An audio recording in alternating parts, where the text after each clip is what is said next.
Quand le silence du Bernabéu s'est brisé, c'était comme si toute l'Espagne retenait son souffle. Deux clubs, deux légendes, un seul honneur à défendre, le Real Madrid face au FC Barcelone. Ce n'est pas juste un match, c'est une bataille d'orgueil, d'histoire et de fierté.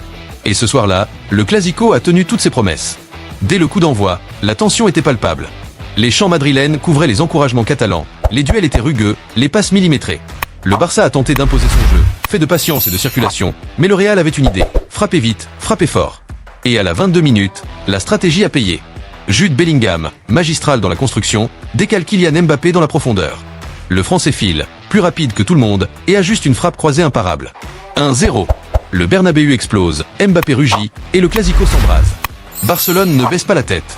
Xavi hurle depuis sa zone technique, Pedri et Gavi s'activent au milieu, et la récompense arrive. 38 minutes, Fermin Lopez profite d'un ballon mal dégagé et envoie une frappe sèche dans les filets. 1-1. Les supporters blaugrana y croient de nouveau, les Madrilènes doutent, l'équilibre est total. Mais le Real a retrouvé une âme cette saison, un mental d'acier. Et juste avant la pause, Jude Bellingham surgit encore. Une frappe déviée, un instant de génie, et le ballon finit au fond. 2-1 pour Madrid.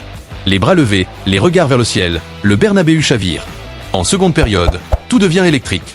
Le Barça tente de revenir, multiplie les centres, mais bute sur une défense madrilène solide et un Courtois impérial. À la 63 minutes, Mbappé obtient un penalty. Le moment parfait pour tuer le match? Pas cette fois. Son tir est repoussé par Ter Stegen, qui garde son équipe en vie. Le match devient fou. Les fautes s'enchaînent, la tension monte. Pedri, déjà averti, commet l'irréparable. Deuxième carton jaune, expulsion. Le Barça finit à 10. Les esprits s'échauffent, Vinicius et Araujo s'accrochent, les bancs se lèvent, et l'arbitre doit calmer tout le monde. Les dernières minutes sont une guerre d'usure. Le Real recule, le Barça pousse, mais plus rien ne changera. Coup de sifflet final, 2-1. Explosion de joie à Madrid, désillusion totale côté catalan.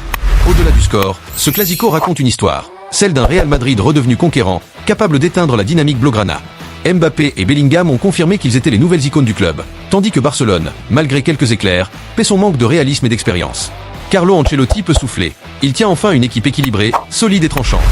Xavi, lui, devra repenser son plan de jeu. Trop d'espace laissé, trop d'erreurs défensives, et une fragilité mentale qui coûte cher. Avec cette victoire, le Real prend 5 points d'avance en tête de la Liga. Une avance psychologique autant que sportive.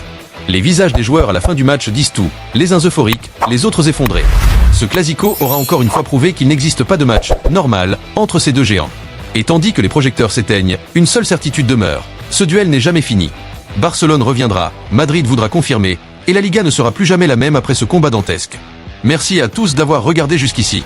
N'oubliez pas de liker, de partager et de vous abonner si ce n'est pas déjà fait. Laissez vos avis dans les commentaires. À la prochaine!